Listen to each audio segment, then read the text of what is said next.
Good evening. I am David Clark, Dean of the College of Business, and I have the privilege of making a few introductions, saying a few things, and getting out of the way. It is such a privilege today to have an alumnus of significant distinction, 2 degrees, and we are looking so forward to having Ruben King Shaw here today. We have a few celebrities in the audience.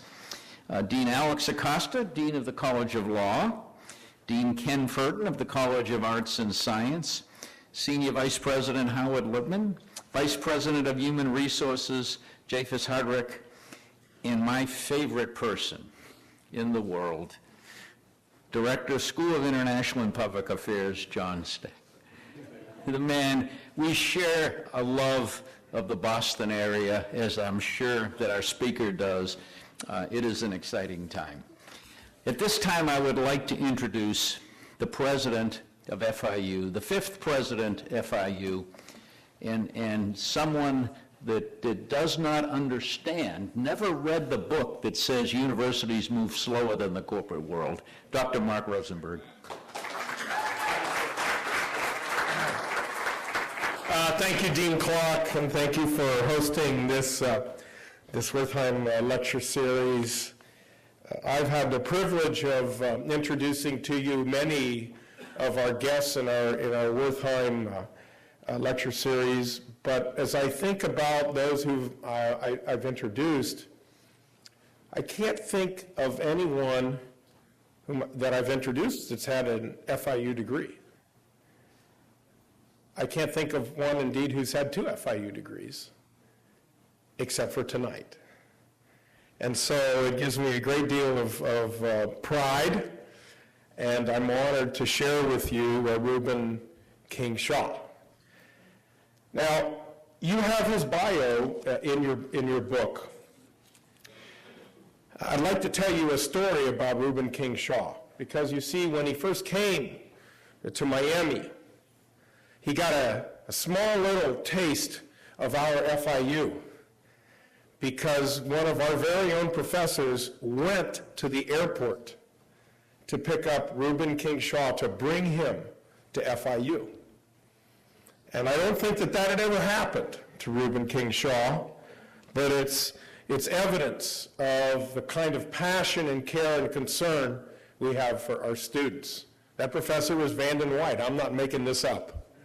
And there wasn't anything that our Vanden White wouldn't do for his students. Second of all, I want you to know that if you're looking for an individual to model your careers after, particularly you as students, there could be no one who is a better model than Ruben King Shaw. An individual who got an undergraduate degree in industrial and labor relations at a small little school in the north. You can read about it in your book. An individual who has excelled, whether he's been in the private sector or the public sector. An individual who has values and commitments and understands the importance of giving back. An individual who really attempts to maximize everything he does to do something that most of us would like to do but rarely get a chance to do, and that is that whatever he finds, he leaves better. So I have a great deal of pride in being able to introduce to you Ruben King Shaw, for me, material that he is our very own. So please join me in welcoming Ruben King Shaw.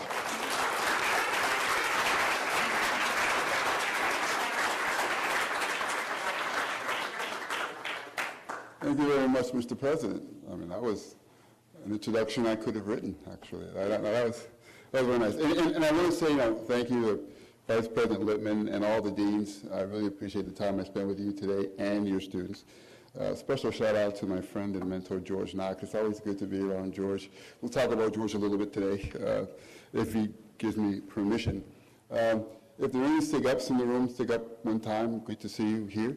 There are any Lambdas in the room, para siempre. I'm glad to see you here too. But what I really want to do today is begin by properly introducing myself. Because you heard a lot of things about me, but you're going to get to know me over the course of the next 20 minutes, probably better than you ever wanted to. So let me start. My name is Ruben Jose Pepe Kingshaw Jr. All right, let's be clear about that. Ruben Jose Pepe Kingshaw Jr. I'm a dual citizen of the Republic of Panama and the United States of America. I'm the son of Ruben Jose Pepe Kingshaw Sr. And you know, he is the descendant of strong and proud people that came from Jamaica and Barbados to the Republic of Panama in the 1850s to build the railroad that came before the Panama Canal. And then, of course, stayed for 4 or 5 generations since then. And that's important for reasons that we'll talk about later today. And he came to this country in 1953, another important part of the story. Because in 1953, Jim Crow was the law of the land in 1953. That's no big mystery to anybody, right? And America in the 1950s, you know, wasn't used to black people speaking Spanish. Let's just be clear.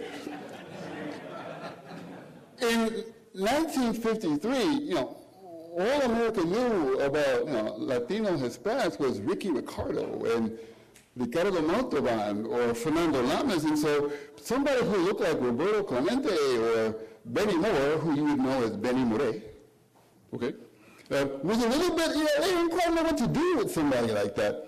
And as you might expect, he finds his way to Howard University, where he went on to become a gifted architect and a brilliant civil engineer, and designed hospitals for the federal government and throughout the Caribbean and across the United States, opening up his own practice eventually to do more medical suites and more doctors' hospitals, before retiring in the Dominican Republic, where he lived out the rest of his life. But while he was at Howard, he met a woman, because I'm also the son of Sandra Morris Kingshaw. And Sandra Morris Kingshaw came from a proud and strong people who established a freedom town in the mountains of Virginia in the 1850s. Having escaped slavery in Georgia, the 2 brothers and their sister just started walking north. And as far as they could get was a small town in the Virginia mountains. And there they established a town where they could just try to make it through the winter before crossing over the mountains into Pennsylvania. But a funny thing happened. They decided to stay. The land was good, and the local white Virginians in the 1850s, pre-Civil War, defied law and convention to help these people make a home for themselves, because they believed that everybody should be able to live free. And so the family got established in the mountains of Virginia, and the other part of her heritage comes from Washington, D.C., where she is the descendant of the people who built the very streets that laid the foundation of our nation capital, and then the monuments that stood on those streets. Many of the monuments that are in existence in Washington, D.C. today were built by my mother's people. They went on to establish the first Black Methodist Church in Washington, D.C., still there today, 11th and K Street, Asbury United Methodist, where she was married, where her parents were married. And so this woman named Sandra and this guy named Ruben Jose Pepe Kingshaw Sr. get together on Howard's campus around 1956, 57, something like that. And my mother tells a story. She says she sees this tall, dark, Spanish-speaking, calypso dancing, salsa dancing guy from a banana boat republic, and she goes,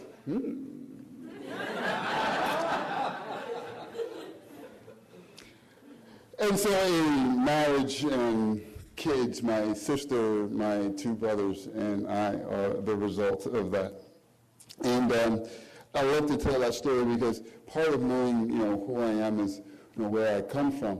And if that were the end of the story, it would be a pretty boring story. But I'm also the husband of Patricia Gibson Kingshaw. Patricia is an incredibly, extraordinarily beautiful, insightful, determined, focused woman. We were born and raised in California of a wait for it, Panamanian mother and African-American father. Now I'm thinking, God is good here. God is good. We actually have pictures of each other as kids growing up in Panama on like the same month, same year, same place, 2 days apart, never met. So she's growing up in California. I'm growing up mostly in the Washington, D.C. area, back and forth between Washington and Panama City, Panama. And so we meet at Jackson Memorial Hospital. We'll talk about that in a minute. And so here we are in Miami, and I'm doing my thing, and she's doing her thing. We meet in the hallway at the hospital, and I see this tall, shapely, interesting, intense, Coke bottle-shaped, hot woman. Salsa dancing, soca singing. Spanish could do some work, but that's okay. We'll work on that. And I go, And out of that comes a romance, a marriage, 2 beautiful daughters. The marriage and the daughters, all here in Miami. And so we are Miamians in many, many ways. And I guess the other chapter of the story so far is I am the father of Alexandra and Angelica Kingshaw, 2 beautiful daughters, and we have 2. For whom I have no greater love, and for whom we are, my wife and I, the keepers and the builders of a legacy, of a heritage, and part of how we will be evaluated as we move on through life and into the afterlife is how well we lay down the foundation for them to build their monuments, whether we equip them with the tools to sail through their pathways from now and opportunity, and whether we can offer them a compass to make those decisions that will lead them from one decision to the next. We're going to talk about all of that in a minute. But first, I promised that you're going to get to know me a little bit, right? So I'm going to tell you some things about me that you may find completely uninteresting, but it's a part of the story, and I will tell you, we are all stories. We are all stories, and if we're going to have a conversation, you should know my story, because I think we're going to start the conversation. I hope to get to know more of your stories. But one of the things that you should know is that I love music, okay? I love music. And so I want to give you my 4 favorite singers. 4 favorite. The pantheon of singers. Because in this, you will get to know things about me that maybe only my wife and daughters know. And so, greatest singers of all time, Ella Fitzgerald. You probably have no idea who that is. Ella Fitzgerald. Now, let me tell you about Ella Fitzgerald. Ella Fitzgerald is probably the best jazz vocalist of all time. One of her favorites that I like to talk about, you know the song Mac the Knife? Oh, the shark has pearly teeth, dear, and it pays them pearly whites. Anyway, so she sings her song, forgets the words, makes that new words. She imitates Louis Armstrong. She scats. This is jazz. It's improv. She takes a song that had been a standard, and she completely blew it away and made it all her own. And what I love about Ella Fitzgerald is that she is the essence of jazz. And sometimes in life, you got to improv your way through it. Sometimes in life, you just got to let it go. You got to let it swing. You got to be who you are and claim it, own it, change it, forget it, whatever. But what I love about Ella Fitzgerald is that even in her most tame standards, she lets it go, she improvs. That's jazz, and I love her for it. My second on the list of my 4 favorite singers is a woman named Celia Cruz. Now, let me tell you about Celia, La Guarachera de Cuba. And what I love about Celia, absolutely just love about Celia, is that she is authentic. I mean, she brings who she is. She brings Cuba with her. She brings her soul with her. She travels all over the world. But before she passed, traveled all over the world. And she brought her passion, her identity, her culture, her voice, everywhere she went and put it in every song. Even the tame ones like, Usted abusó. You know it, right? Sacó provecho de mi abuso. Come on. Sacó partido de mi abuso. De mi cariño usted abuso. I mean, come on. Nobody does that anymore. Celia had a way of just bringing her authenticity with her in every song.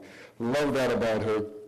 And I will mourn the day of her passing for the rest of my days. Now, the third is going to shock a whole bunch of you because I would imagine in Miami, she's never been very, very popular.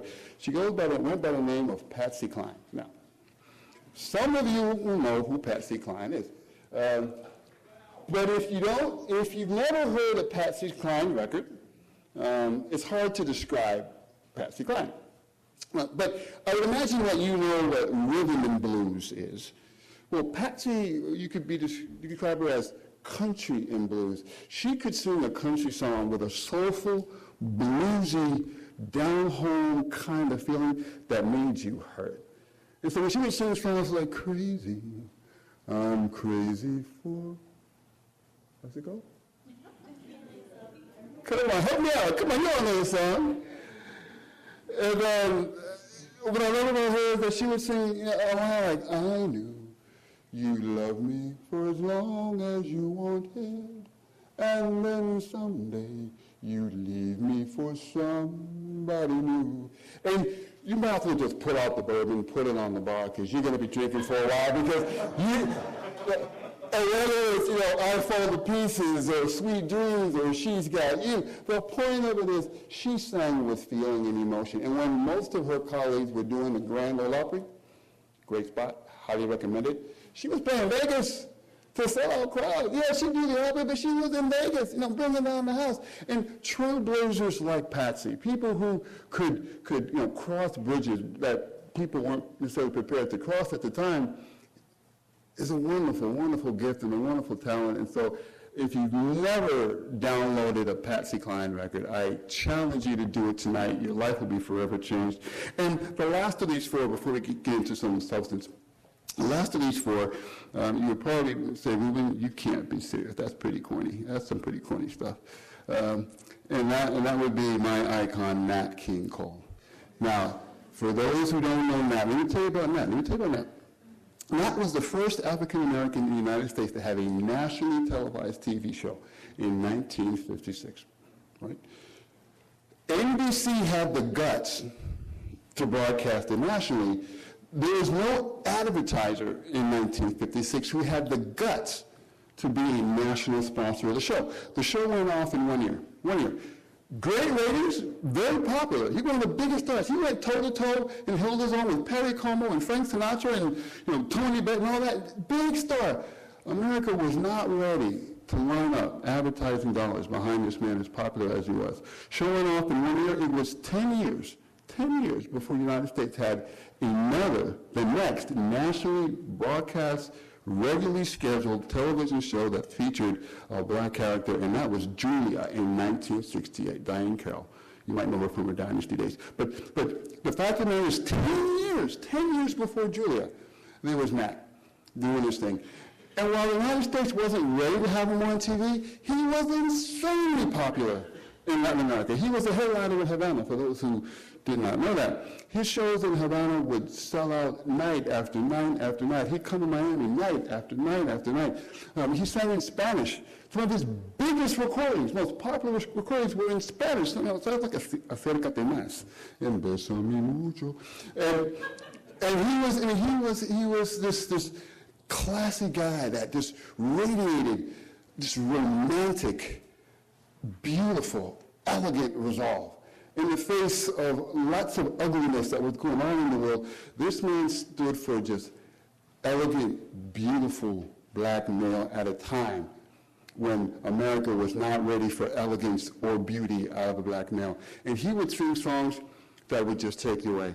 And he would sing songs like, and now the purple dust of twilight time steals across the meadows of my heart. High up in the sky, the little stars climb, constantly reminding me that we're apart. You wander down the lane and far away, leaving me a song that will not die. Love is now the stardust of yesterday, the music of the years gone by. Didn't get into it. Beside the garden wall, the stars are bright, you are in my arms.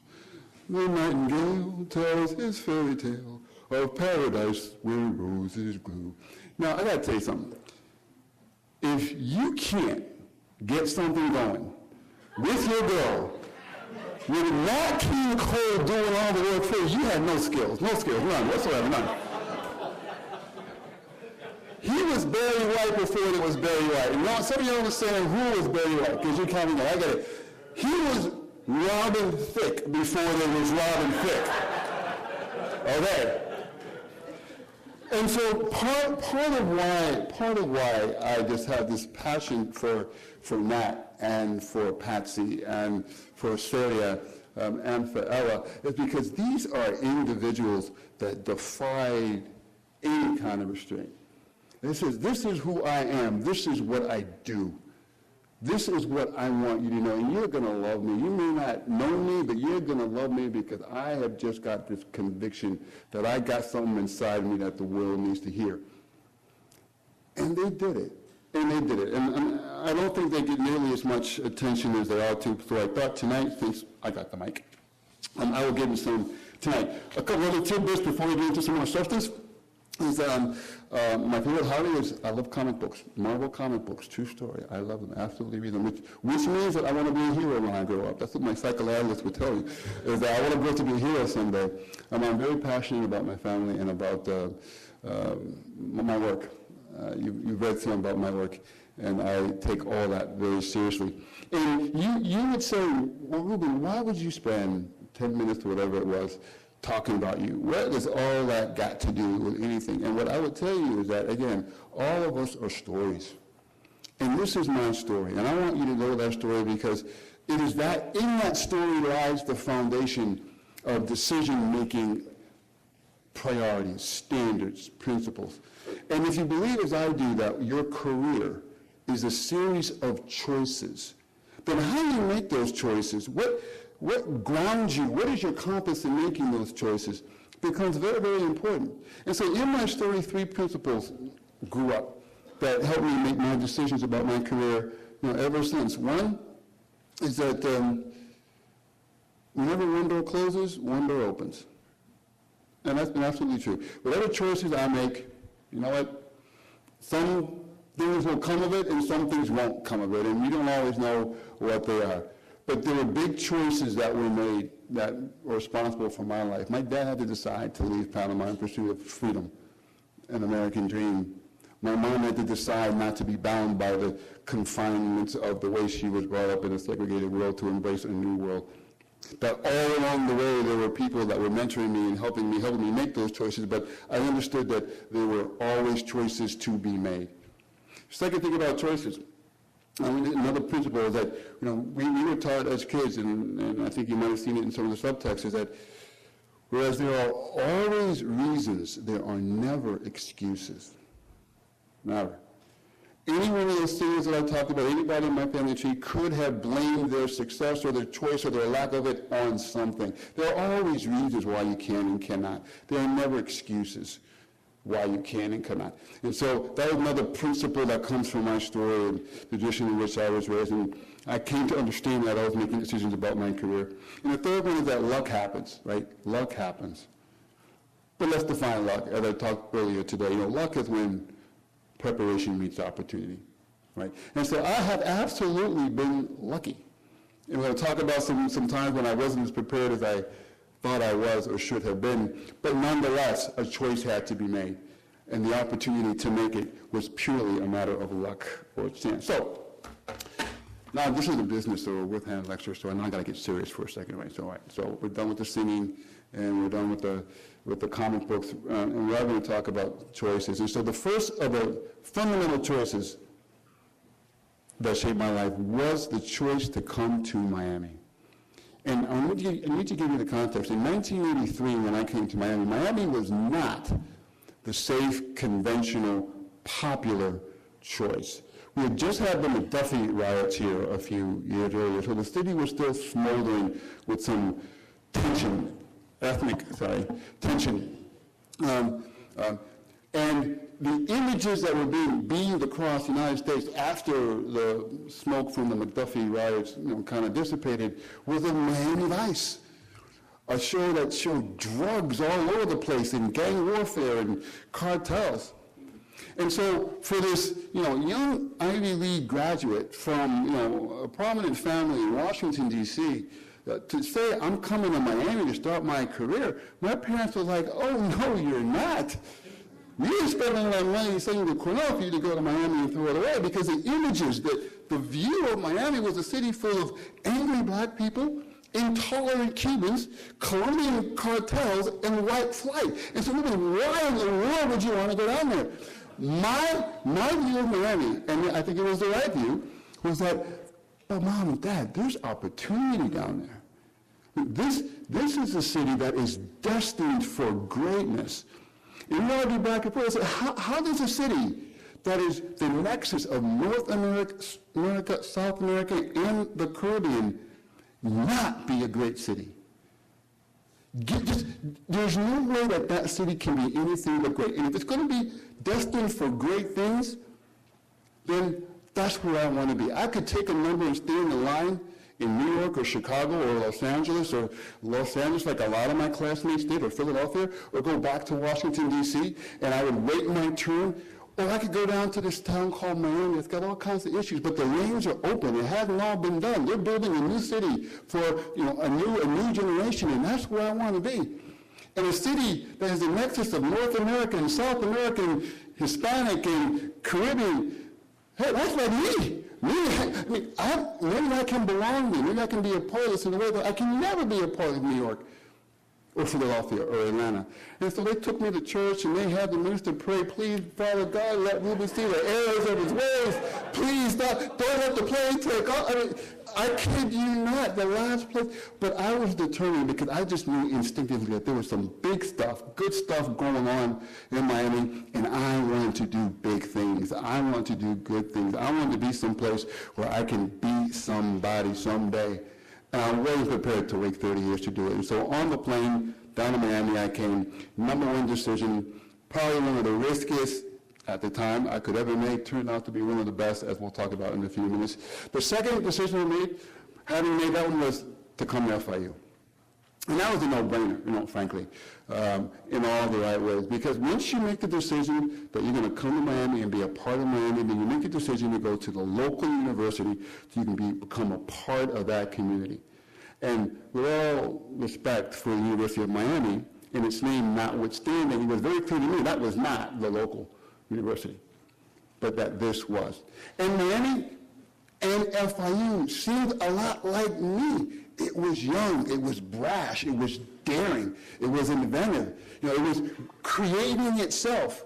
And there was all this energy running around. And so I said, you know what, if I'm going to go to Miami to be a part of this city as it grows and the building of it, then I want to go to a university where the builders are going to be and become a part of that. And sure enough, over the years, I use this, there's this comment that we all came up together.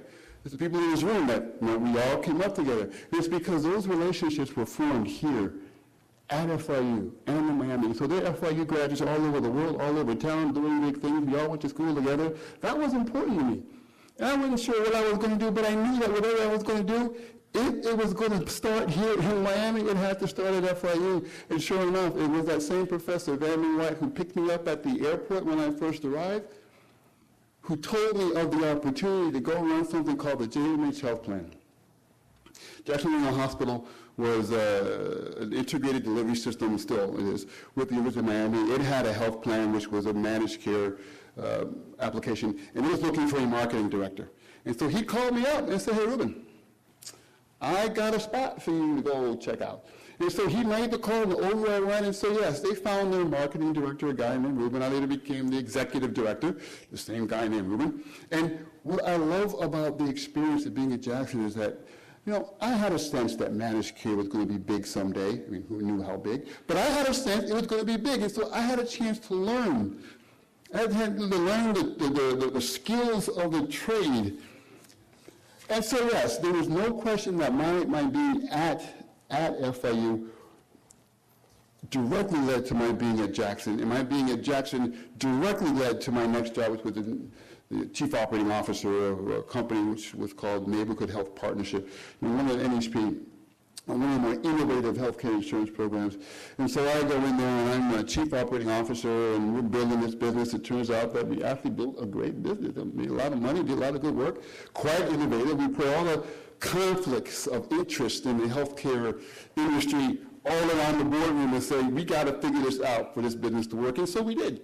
And so very early in the game, we had an opportunity to demonstrate what we could do, and I made then the third or fourth of the next big choices, and that was to engage in public service. And when I mean public service, I mean community service. I mean volunteerism. I mean getting involved with the college assistance program that raised money for scholarships for folks to go to school.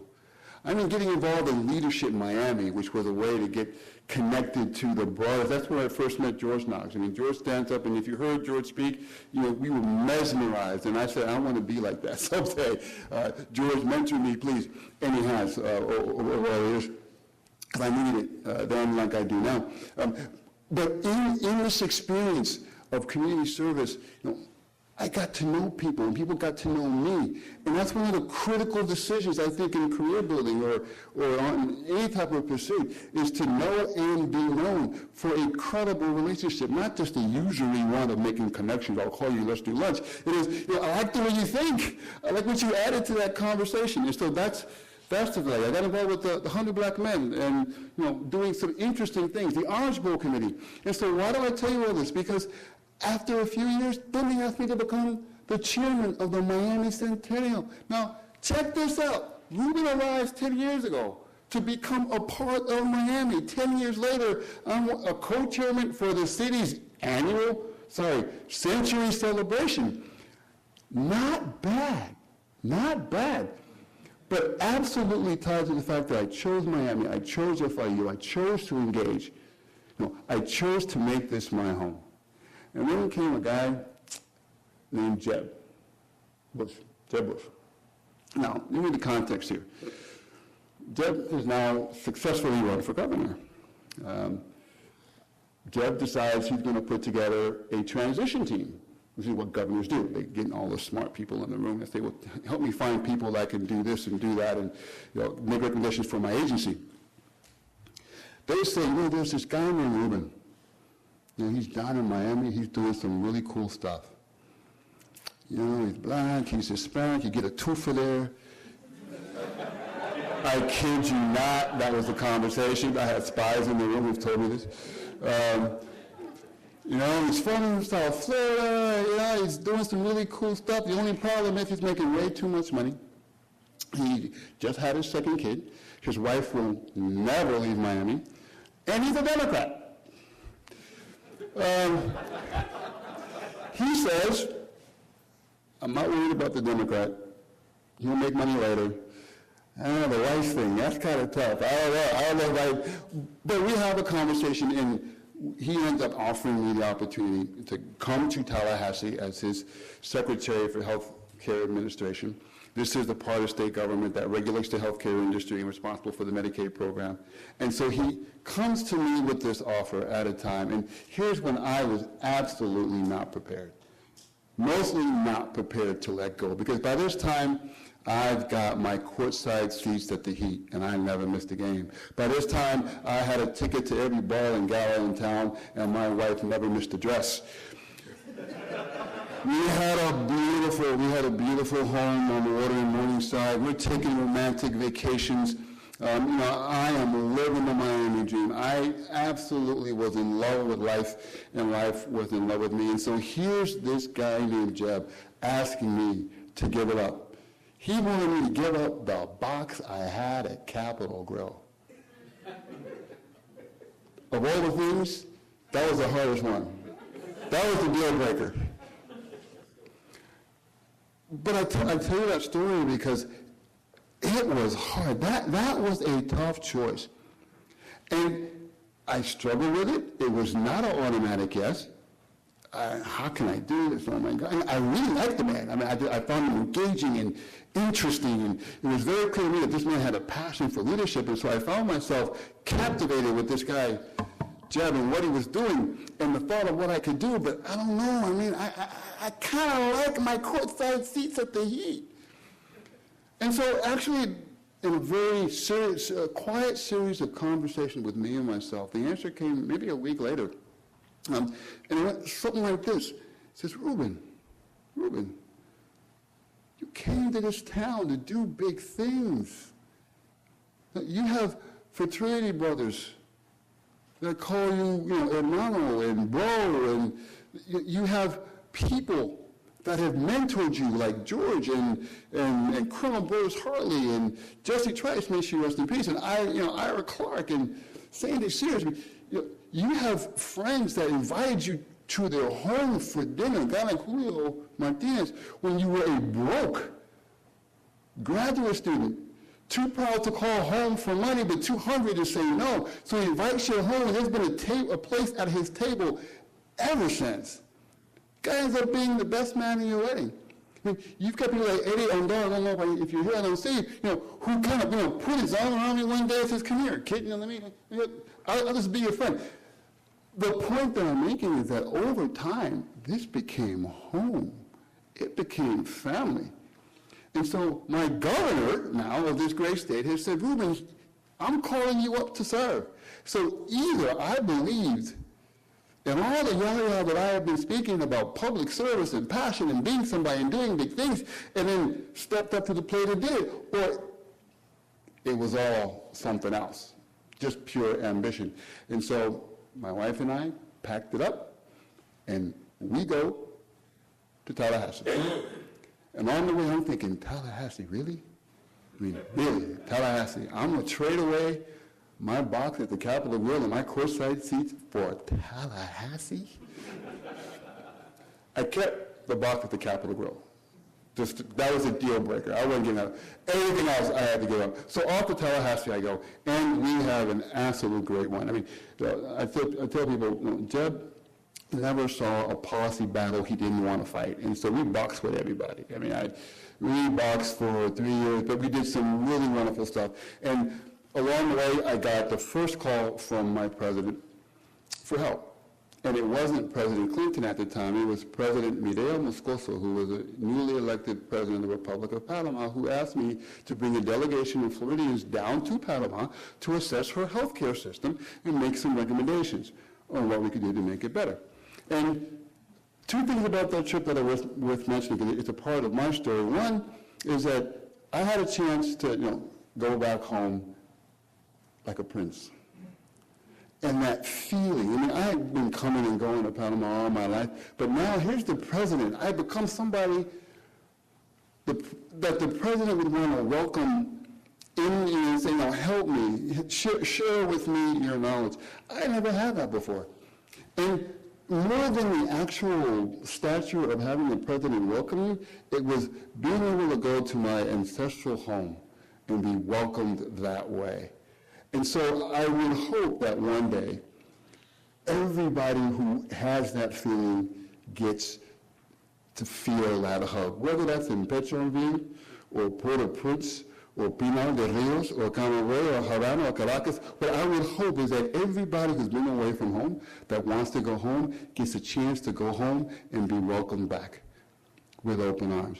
And so in that experience, I learned more about my father's story than all the folk tales he could ever tell me, because I saw that freedom truly is the dream of humankind, and that bondage of any kind, economic, political, intellectual, emotional, spiritual, bondage of any kind is an abomination.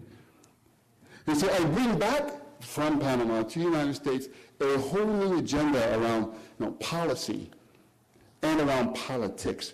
And so I'm sitting around with Jeb, and I'm back home. We're doing some really cool stuff. He asked me, Ruben, can you help out my brother George? He's thinking about running for president. I think you can help him out.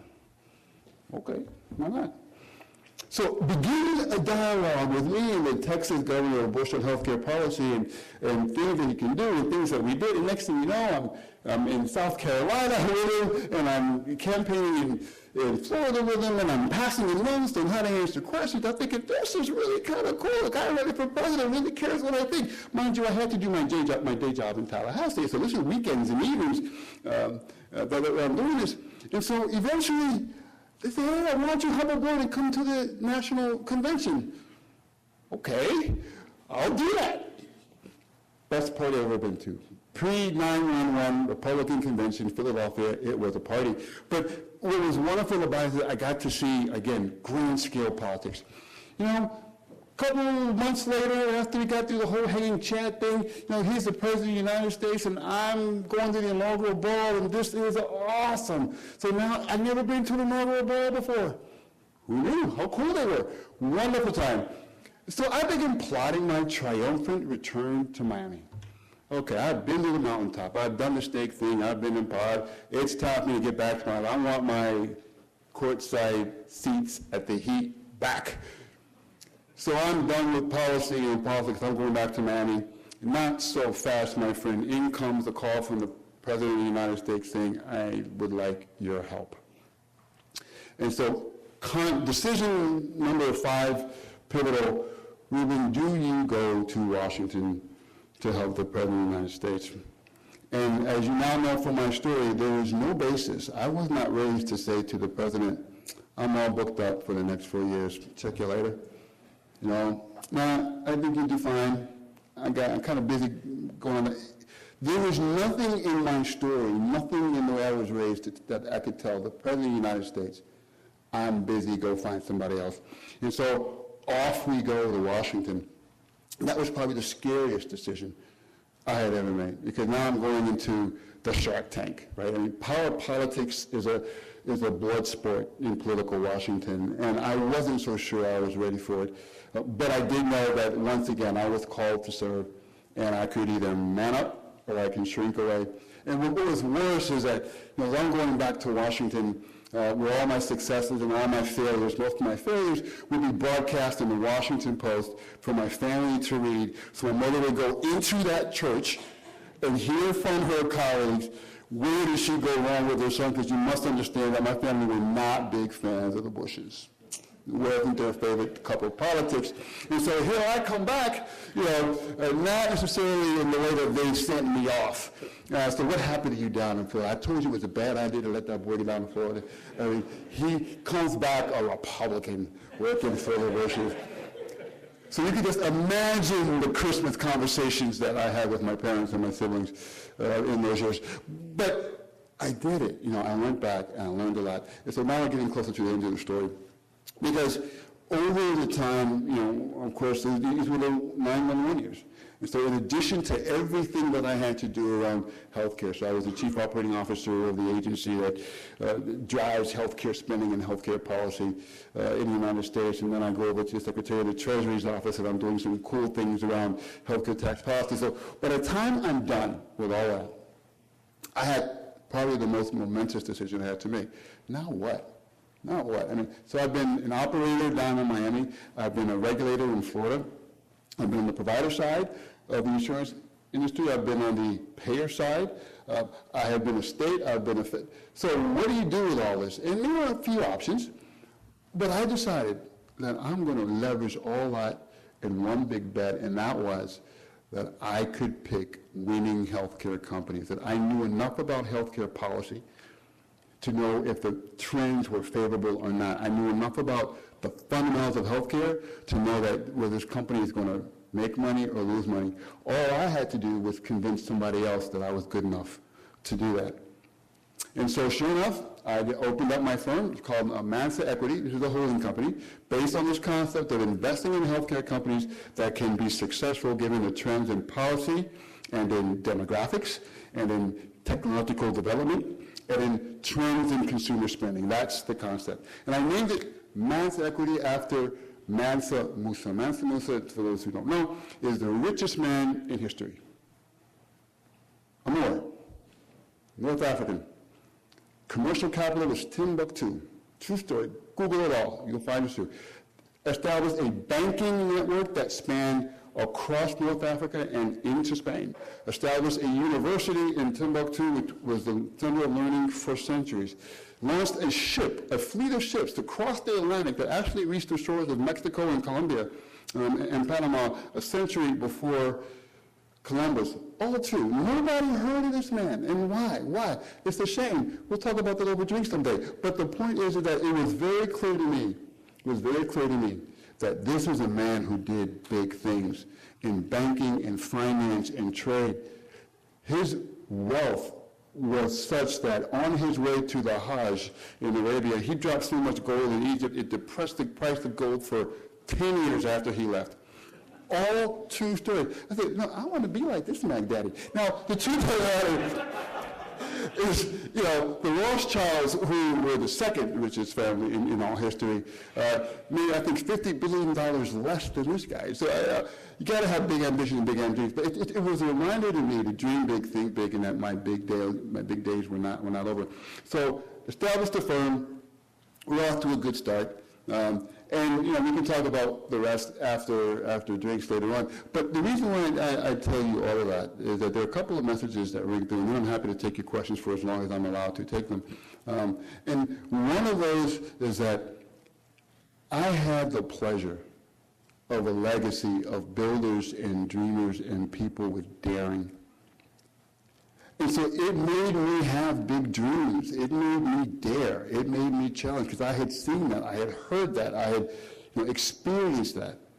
And it makes me think of the kids that grow up in households where they're not told of the greatness of their past, in their heritage, in their history. So they don't think it's in them. And it always is. They just got to unlock it. Somebody has to help them unlock it. Sometimes that happens in universities like this one. I met with students today, dreaming, big ambitions, big courage, big daring, and I loved every single conversation that I had with every single one of them. Because no matter what their circumstance was, they were here because they had big goals, big objectives. And I have no doubt of the students that I met today that all of you, some of you I see in the room, will crush it. And that's great. The second thing that I will say from my story that has shaped my career is that it's not over yet. I've had a few already, and I'm not looking to have another one. I want to do this right. My father's young. My children are still young. My marriage, after 22 years, is still young compared to those who have been married for much longer, and I get better at it every day. Still not good at the yes, dear part, but I'm working on that. I'm working on that. But I know that my story is not done. And I know that all of you have stories, and I cannot wait to hear them. I know that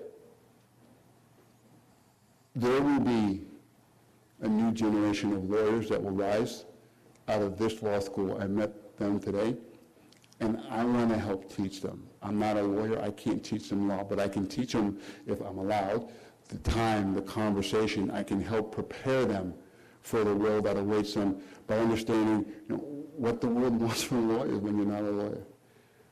There are entrepreneurs that I met today in the business school, and they're going to need partners one day. They're going to need capital one day, and I want to be there with the capital and the know-how and the support to help them create the next solutions to the healthcare crisis, because I have no doubt that those solutions will come from here. The rest of the country will look more and more like Miami than the reverse. And so here will be the leaders that will lead the way. If there's a business model that works in Miami, it can be replicated nationally because you figured it out first. You have what's called first mover's advantage. I want to be able with capital and advice when you're ready for me. There are leaders that will come out of your College of Arts and Sciences and CEPA that I was with today. I sat with the folks at the 7th ranked championship model UN team. And out of those 4, I have absolutely no doubt will come great leadership, great policy, great businesses, great changes upon this earth. And I want to be there for you and them and others like you. And so, yeah, I'm not done. Hopefully things will go well going forward, at least as well as they've gone backwards. But more to the point, I would say I came here to start a conversation, not just to have one. So let's start it. You've heard my story. I'm dying to hear yours. You can frame that in a question or a statement, but I have great expectations for what will come of our conversation, not just tonight, but over the years to come. Thank you for giving me a chance to tell my story and talk to your folks. So let's chat. Let's chat. Let's chat.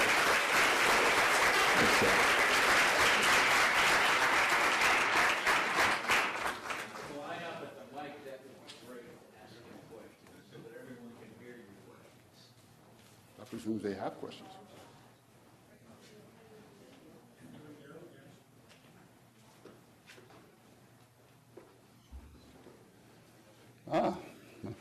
I'm back again. Yes, you are. It's the third time today. This was all old hat for you then. You heard it all. So, how do students that are soon to graduate balance their burning desire to, as you quote, crush every dream that they have with the reality of a mountain of student debt? And what strategies would you give and impart on us to think about how to, I guess, exit, if you will, the job that pays the bills and allows you to really pursue what you want to do? You don't start off easy, do you? I would say generically, this is my understanding, that the actual cost of the tuition here is significantly lower, more attractive than at some of the surrounding private schools, like the one based in Coral Gables.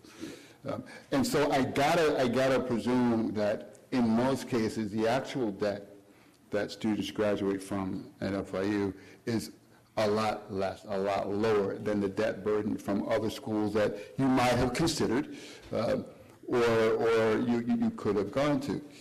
That delta is what I would call the freedom factor. I mean, because you don't have the same debt that, let's say, graduates from some other law schools would have, you actually have the ability to take assignments that will enrich your knowledge and your experience, to give you the chance to do work early in your career, either in the public defender's office or at a state agency or at a smaller practice, that you can leverage going forward and make the big bucks. And so although I don't know it's true, it ought to be true that the accessibility, the affordability of the FIU education actually gives you freedom to do things that others cannot do because, though you may have debt, your debt hole, I gotta believe, is on a typical case, not as big as some of your other competitors. In there comes freedom. I talked about freedom to make decisions. That doesn't mean you don't have debt. And so there absolutely is an economic decision that people will have to make to say, look, you know what? Maybe I have to take this job to pay off my debts. But taking the job to pay off the debt is just like any other reason you would take the job. What is the advantage of taking this job for me? One element of that could be because it pays the bills that I need, but the others could be because there's a skill set in doing this with this consulting firm that I want to master. Or it's the research exposure, the time with this professor or thinker. There's a number of advantages, I think, that come from every job. And though you don't always have to know what you want to do 10 years from now or 20 years from now, I think it's important to know, if I'm going to take this job, what's my value strategy? What do I need to learn? What does it have to do for me so that I have options on how I apply that going forward? The ability to pay off your debts is one of them. The ability to learn, do, create, get exposure are others that I would argue are as important. Welcome back, Basil Bernard, Apricot Office Interiors. We've known each other for a while. Friend of many here, George, the president, of course, and Mitch, and Mel, many here, Jaffus, who gave us an opportunity. You're able to check off many boxes as you walk in a room. Of course, you appear to be average African American, but you're also Hispanic. How do you find it here in Miami being all those and being elsewhere in the country being all those? Wow, that's tough. I would say it has gotten easier here in Miami over time. I described an America that wasn't ready for black people who speak Spanish. But it's also true that in Miami, particularly after the McDuffie riots, everybody had their camp, right? And so I was neither fish nor fowl in those early years, and so they were like a little bit apprehensive. I don't know, I mean, he's not black like me. You hear that about President Obama often. He's not black like I'm black. And so there was initially a certain kind of ill at ease that I found around me for people who didn't quite know what to do. I will tell you that over time, as Miami has become more aware and more diverse, not just nationally. I mean, you have more communities of different nations in Miami. You know, among the Hispanic population, you have, Cubans and Dominicans and so I think that has helped. You also have, more West Indian peoples that have come, from Barbados and Trinidad and others. And so I think in Miami, one of the interesting things about Miami is that I think people have come aware that, this doesn't necessarily tell you all there is to know about me. A dark-skinned person can be Cuban, Dominican, Haitian, Brazilian, Jamaican, whatever. And so, last names used to be a good moniker for that, but even now, I mean, last names are starting to fade away. So I think Miami has actually, over time, become more sophisticated, more nuanced, more aware, more cosmopolitan. And so that typecasting, separated, ghetto thinking, I mean, not poverty, but community, kind of ghetto, has dissipated over time as Miami has grown. So I actually find that Miami is probably the most enlightened place when it comes to the intersection of race and culture and language and history, and that, there's all kinds of stuff mixed up in there, and so let me get to know you before I make judgments about you. I find Miami far ahead of the rest of the country on that scale. I will tell you, being many things, African American, Hispanic, elsewhere in the country is a mixed bag. Tough in Boston. If you know Boston, you understand what I'm talking about. Easier in New York, particularly well accultured in Los Angeles. Atlanta, not particularly, Chicago. And so I think it depends upon the city, but in general, I think America is starting to understand that diversity is not just one or the other. Diversity is more nuanced, more complete, more inclusive than that. And I find that to be a great trend and one that benefits everybody in this room. I said this earlier. If you are educated in Miami and you develop your practice, your skills, your career in Miami, by definition, unless you have blinders on, you are a product of a diverse world. That diversity is highly valuable. Not just in who you are, but how you think and what you know and who your friends are and how you see the world.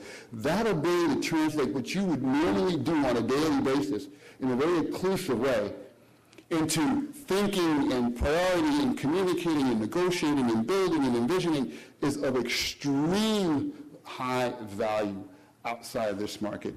And so I think those of you who have the interest in leaving Miami for a stint will find that to be true. Hi, so I'm a graduate from FIU just like you, and actually graduated 4 years ago. Congratulations. Yeah, so I run my own business. I have a few questions, if that's okay. It's more than one question. Up to them. I'll just do what I'm told, right? I'll try to be quick. It's about something that you do. Good.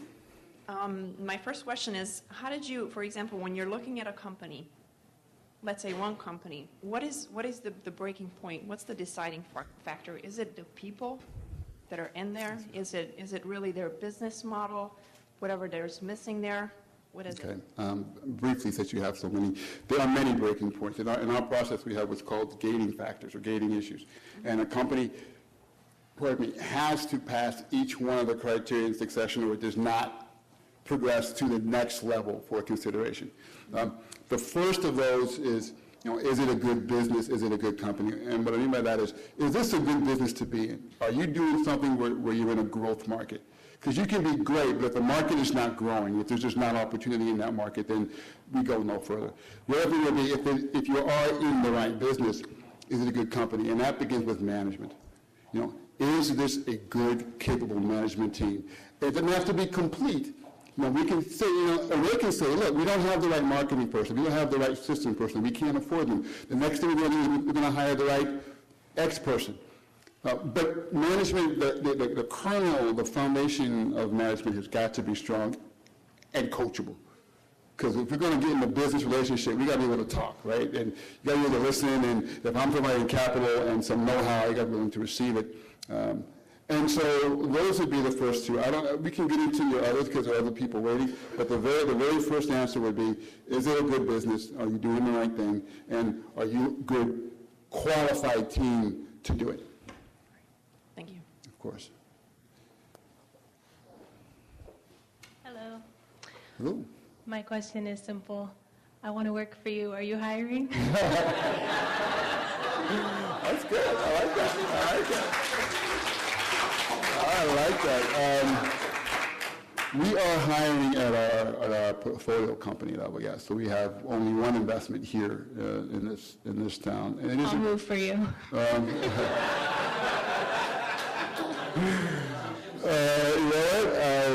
I like your style. We will be hiring probably after the first of the year. In the fund business, you go through a series of closings. So you raise more money and then you add people, and then you raise more money and you add people. And so we will probably raise another $20 or $30 million between now and the end of the year. If that's the case, we will be hiring. Don't know anything about your interest or background, so we can have that conversation to see if what we have is something that matches well with you. But possibly, yeah. Thank you.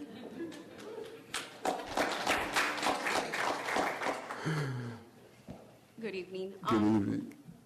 I work for the J. Beach Health Plan right now, and as a All right. yes, but as you've heard, probably Jackson Health System is going through a financial crisis. I know. We tried to buy it. You wouldn't let us. Okay. Just so you know. Mansa Financial. Mansa Equity, Mansa Capital, Mansa actually, is the Capital. right term, Okay. yes. Has your company worked with any healthcare companies here in South Florida? And if not, which companies in the healthcare industry have you worked with? Well, let's see. Well, aside from this one company, Independent Living Systems, which is on our website, we actually have a minority stake in that one, and I sit on the board of that one. That is one. In South Florida, the other one was a company called Medieval Metrics. It was a software cost-benefit analysis pricing tool. We are out of that one now. That was up in Fort Lauderdale, so that was done. The other one we had a piece of was WellCare over in Tampa. Great success. It got out of trouble. We helped get it out of trouble. I gave a good portion of my life to getting that company out of trouble, or helping it get out of trouble. It's a strong company now, close to the CEO and leadership there. That's all. A neighborhood years ago, but that was actually before I founded the firm. And so I know I have friends here at Leon Medical Centers. I mean, the Leons are friends from way back. And so I know many of them. The only ones that we actually have a stake in right now would be IRS, and I think that's it, actually. Thank you. Hello, thank you for coming. Hello. Of course, thanks for inviting. My question was, I gathered from your story that you've done a lot of work in your life that's been free, that nobody's paid you for, is volunteer work. And I see that some students try to do that thing, but a lot of people criticize you in a sense. They'll say, oh, if you do something free, it's not worth it, you shouldn't do it. How do you answer people who criticize you for doing stuff that's either less profitable than it could have been, like working in Tallahassee or the federal government, or doing something that's totally free, which I'm sure you've done as well? I see, all of my volunteer work, so, Orange Bowl Committee, 100 Black Men, College Sisters Program, Leadership Management, all that was pure volunteer.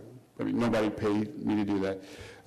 But the dividend of doing that, I would say, is having an effect on a cause you care about. I mean, I happen to love college football. I really do.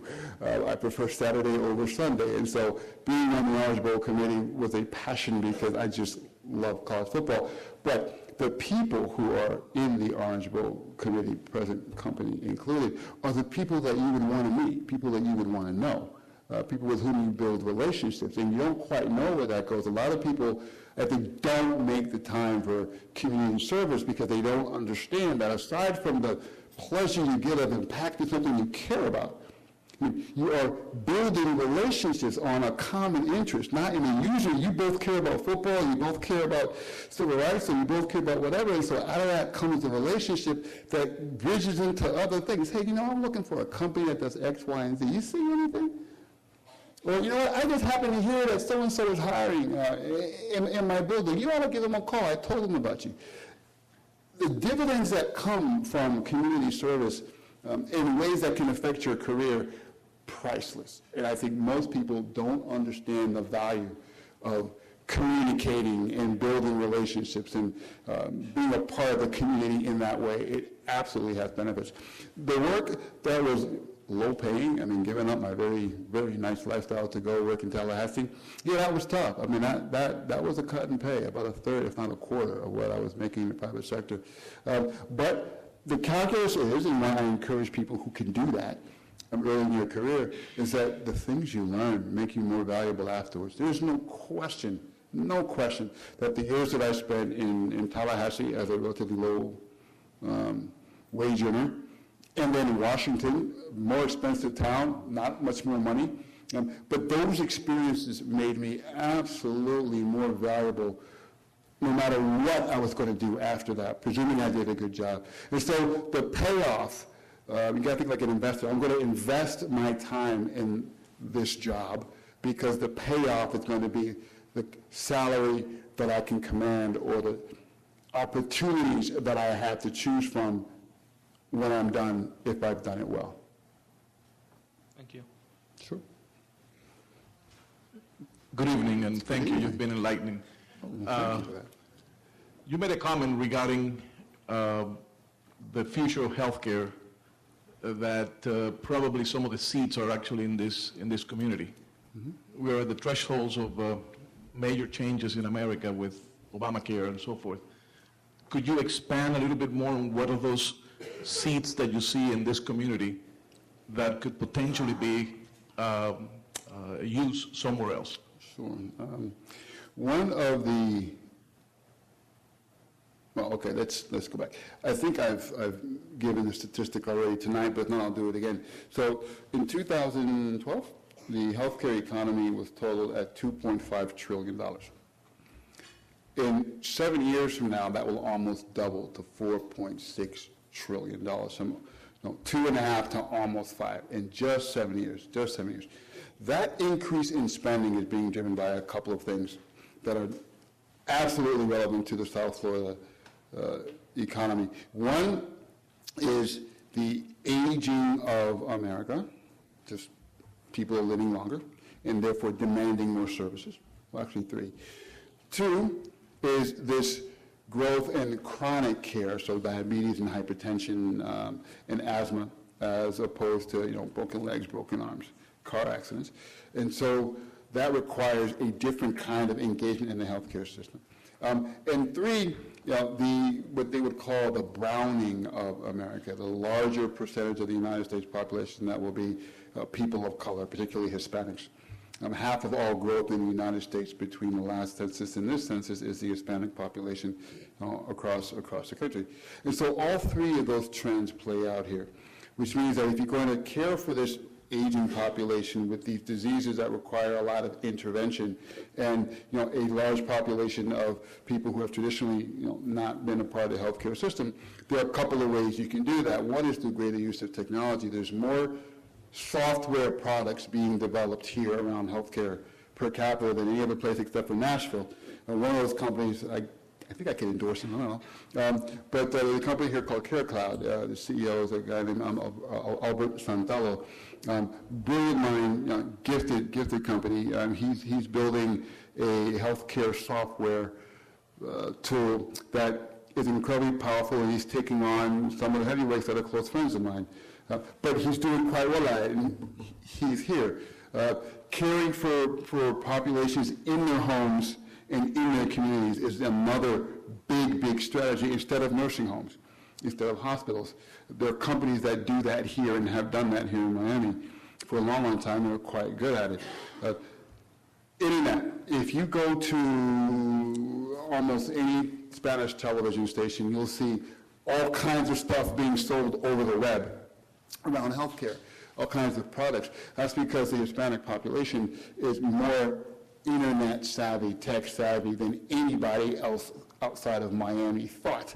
And so these are 3 examples. Urban environments. So there's a product that we looked at here in Miami in in the historically black neighborhoods that would co-locate healthcare services inside grocery stores, because when you have diabetes and hypertension, it has to be managed, it has to be actively sought after, and how you shop and what you buy and how you eat has a big deal to do with that. And so, we looked at investing in a firm, here in Opelika and Liberty City and other places that would co-locate healthcare services in those areas. That's a model that will work. And if it works here, it will be exported nationally because the conditions in these communities are not unique to Miami. All those things are being done here in South Florida. And increasingly, as I've mentioned, those conditions are true outside of South Florida. And so in just a few examples, I've given you the strategies, the tools, the people, the model, the thinking down here that, if proven out here, become excellent platforms to grow nationally and internationally in that case. Thank you.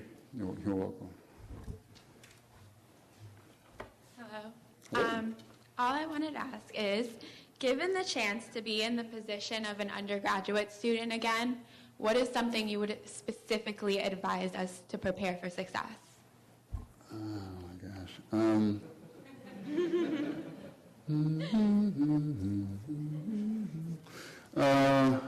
Specifically, I would say,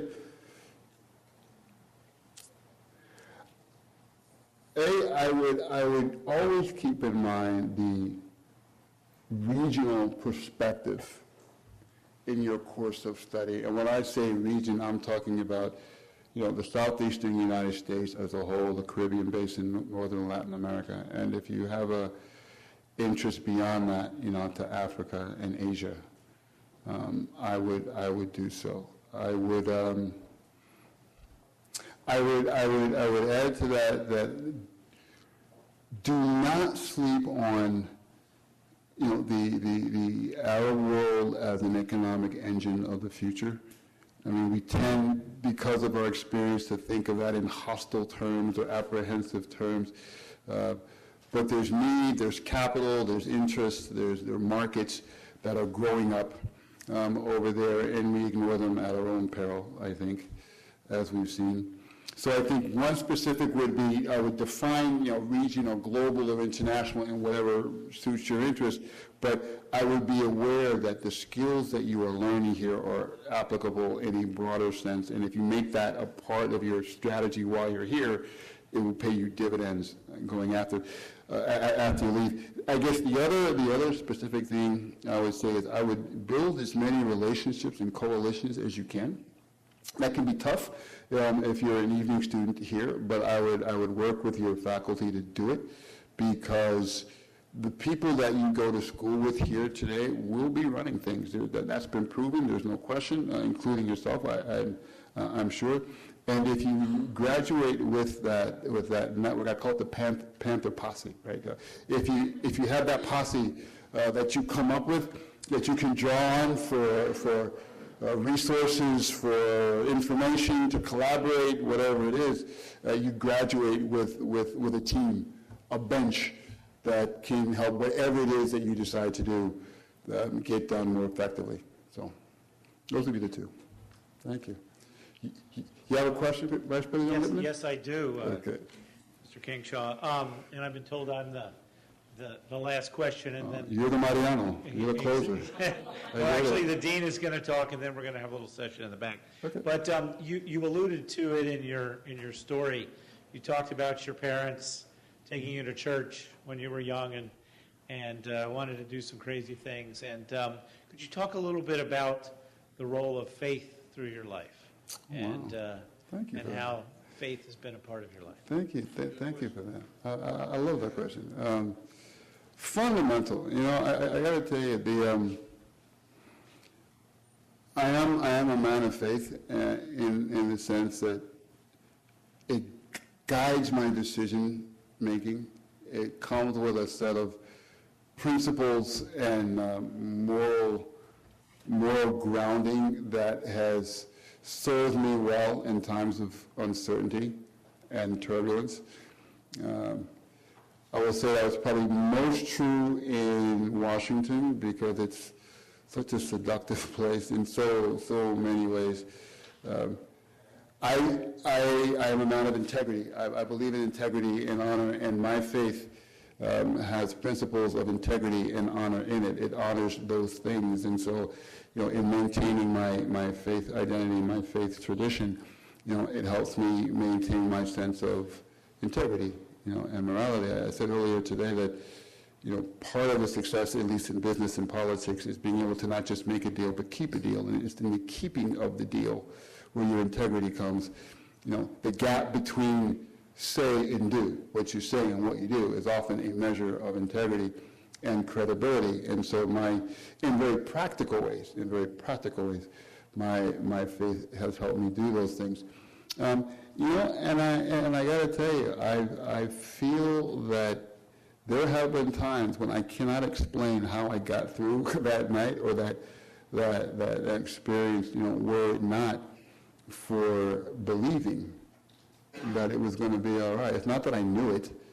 Even if I didn't get it right, even when I was defeated, even with some horrible mistake that I wish I hadn't done, I had to believe that that I would be okay, that there was something bigger, stronger than me that was going to hold me together. Not that it was going to solve the problem. It wasn't going to necessarily remove the boulder. It wasn't like it was going to be some lightning that comes out of the sky and blow away my enemy, although that would have been very nice.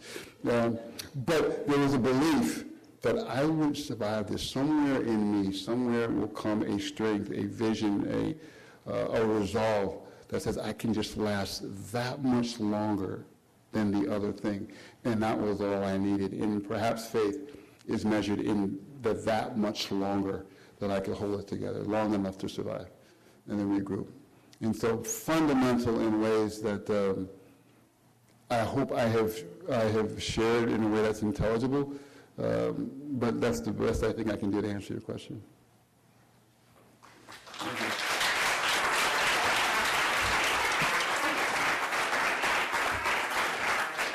Ruben, we want to thank you so much for coming. And I can speak for all the deans in this room that when your private equity career is over, there is a teaching appointment awaiting for you. The contract has been drafted. I would love that. And we would love to have you come back when that time comes. And this is a very small token of our appreciation for what you have done for us today. I know that the students have been truly blessed with your stories. And if you can't make it in private equity or teaching, you could probably be a very fine cabaret singer. Clearly not. But I don't think your Methodist mother would appreciate that. Not at all. Thank you very so much. Thank you so much. Thank you.